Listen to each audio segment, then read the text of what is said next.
Buenos días, a nosotros nos corresponde el tema de frecuencia cardíaca y pulso. Los integrantes del grupo son Laura Chávez, Juan Felipe Cardona y Daniela Cobos.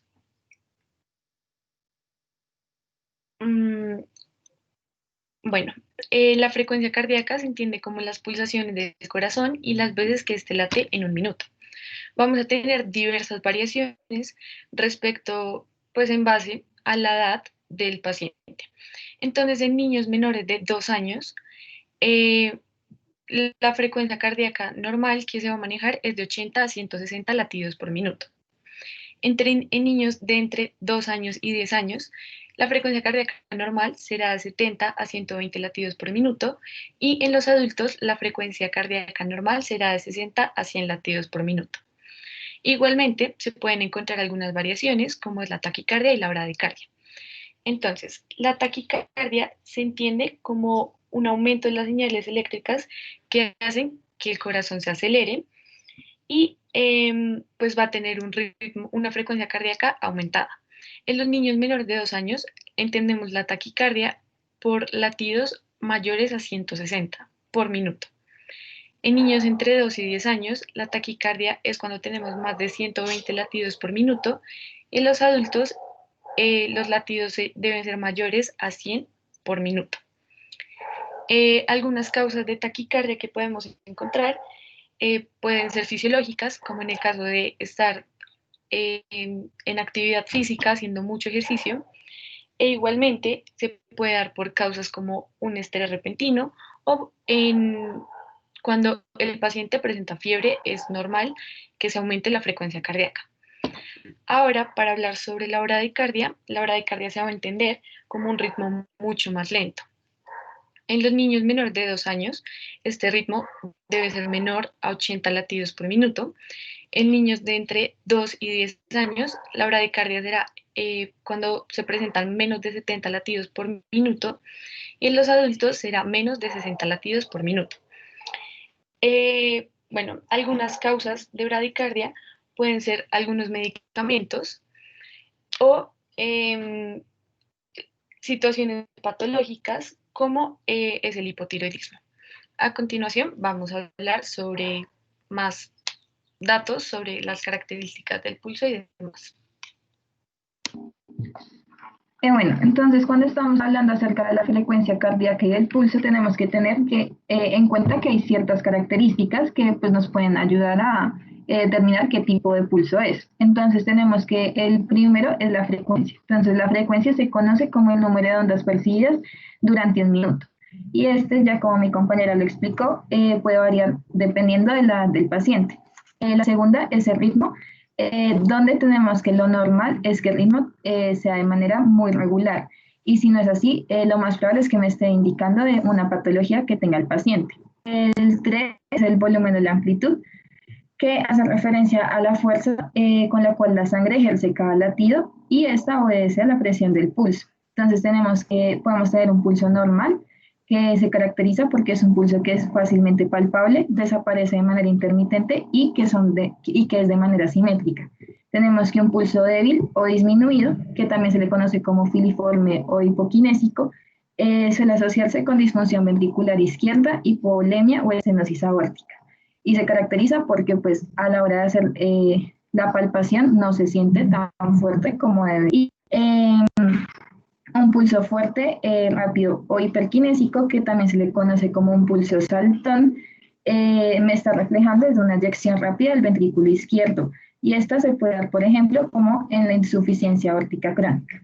Tenemos acá como algo adicional, que es un pulso alternante. Entonces, un pulso alternante significa que es un pulso que es irregular y que varía entre pulsaciones fuertes y entre otras pulsaciones que sean débiles. Y ya por último tenemos la elasticidad, que la elasticidad es la capacidad de expansión o de formación de la pared arterial debajo de la onda pulsátil.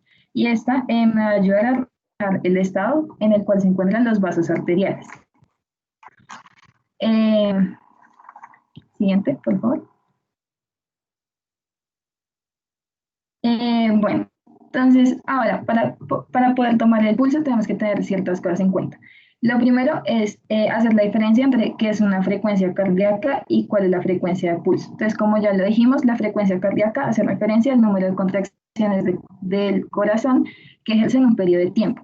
Y esta la medimos principalmente con un fonendoscopio al auscultar al paciente en los focos cardíacos y pues ahí se hace el conteo de cuántos son las pulsaciones, bueno, en este caso, cuántos serían los latidos por minuto.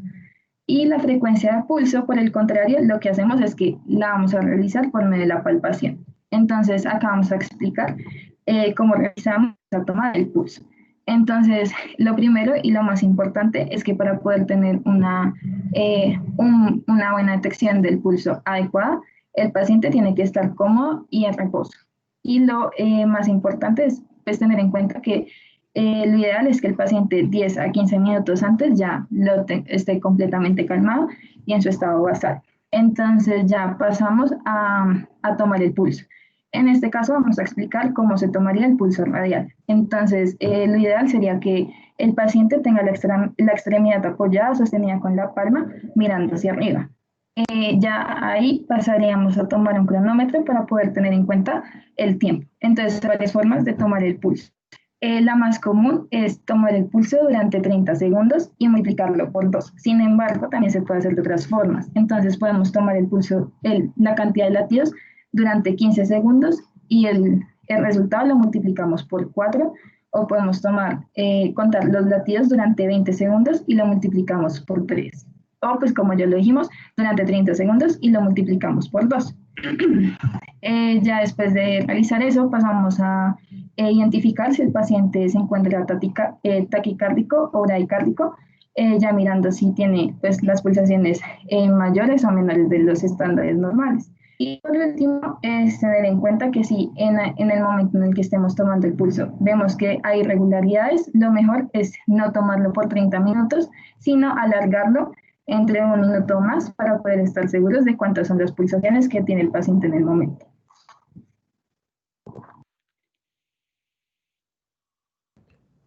Bueno, entonces ahora vamos a hablar de dónde podemos tomar el pulso. El pulso se puede tomar en distintas áreas anatómicas, pues hay distintas arterias que están bastante expuestas. Tenemos la toma de la arteria temporal, que es junto al cuero cabelludo, lo usamos para evaluar la irrigación hacia el cuero cabelludo, aunque no es muy común utilizarla. Tenemos la arteria carótida, que es muy común y es muy fideligna a la cifra que nos da, pues es un pulso directo desde el callado aórtico, desde el corazón. Entonces, ¿cómo tomamos este pulso? Tenemos que ubicar primero el cartílago tiroides y el esternocleidomastoideo. Son nuestras referencias anatómicas. Detrás y lateral al cartílago tiroides podemos encontrar esta arteria y medir este pulso. Tenemos el pulso braquial de la arteria humeral, que lo vamos a utilizar principalmente para evaluar los pulsos de ambos brazos, para compararlos.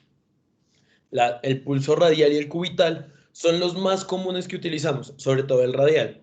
¿Por qué? Porque son arterias de fácil acceso, son como explicaban previamente, las que podemos obtener con el miembro del paciente en reposo, palma hacia arriba, y dan una cifra fideligna porque son arterias de buen calibre, pero que a la vez se hallan de forma distal, lo que nos dice que si de forma distal el pulso está correcto, todo el recorrido previo también se halla en buen estado. Los pulsos de miembros inferiores no son muy común usarlos, como el femoral, el popliteo o el pedio y el tibal posterior, puesto que en algunos de los casos es difícil tomarlo, pero cuando se llega a usar, espera evaluar los pulsos de las áreas específicas, cómo está la irrigación hacia esa área específica. De estos, siendo el popliteo, por la ausencia de elementos musculares en la fosa poplitea, el más fideligno. Tenemos el pulso subclavio, que nos ayuda también a evaluar de antemano el pulso braquial, aunque es un poco difícil de evaluar. A continuación vamos a ver cómo es la técnica para evaluar el pulso subclavio. Y el pulso apical, que es del ápex cardíaco, pero solo lo utilizamos cuando es difícil tomar el pulso en otras áreas, en niños entre los 4 y los 6 años.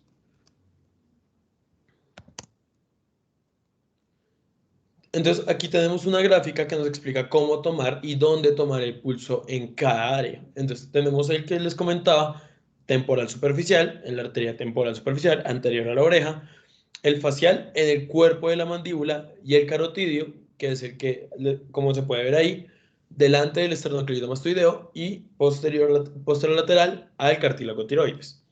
Tenemos el del callado aórtico, que es un poco difícil de tomar, teniendo en cuenta que hay pacientes que tienen un poco más de grasa, un poco más de músculo, que es colocando el índice en la horquilla external. Es un poco complicado. Lo mismo que el subclavio, además que estos dos pueden ser un poco dolorosos para el paciente, pues hay que ejercer una buena presión para poder llegar a tener el pulso. El humeral lo obtenemos levantando el bíceps braquial y sintiendo el pulso de la arteria humeral por la corredera. El radial lo utilizamos, lo obtenemos palpando la arteria radial, utilizando las referencias anatómicas, como el pulgar, y viceversa, el de palpar la apófisis distal del cúbito para poder tener el pulso cubital.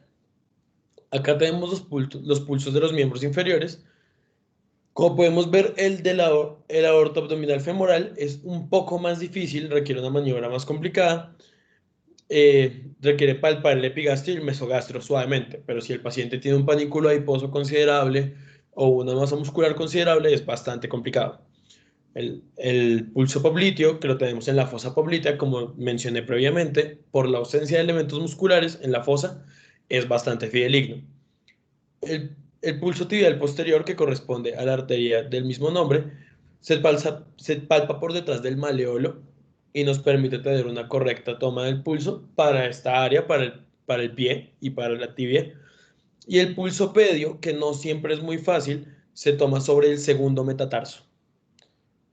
Tenemos unas últimas recomendaciones para el momento de tomar el pulso, que van a ser tener las manos limpias, secas y preferiblemente tibias. Lo de tibias principalmente para comodidad del paciente. Comprimir suavemente la arteria por dos razones. Uno, puede ser doloroso y dos, si la comprimimos muy fuerte podemos alterar la cifra que estamos tratando de captar. Evitar usar el dedo pulgar. Esto es muy importante porque al usar el dedo pulgar se puede llegar a confundir nuestras pulsaciones como médico, como quien está tomando el pulso, con las del paciente.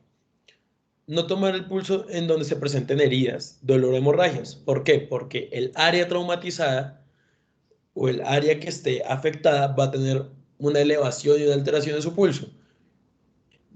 El paciente debe estar en reposo, es lo ideal. Tener un paciente en reposo para saber cómo están sus pulsaciones y cómo es su pulso normal, en su vida normal, estando en reposo. E identificar si el paciente está llevando a cabo actividades o consumiendo algún tipo de medicamento o sustancia que pueda alterar la frecuencia cardíaca, tanto hacia taquicardia como hacia bradicardia. Por último, aquí les dejamos nuestras referencias y muchísimas gracias.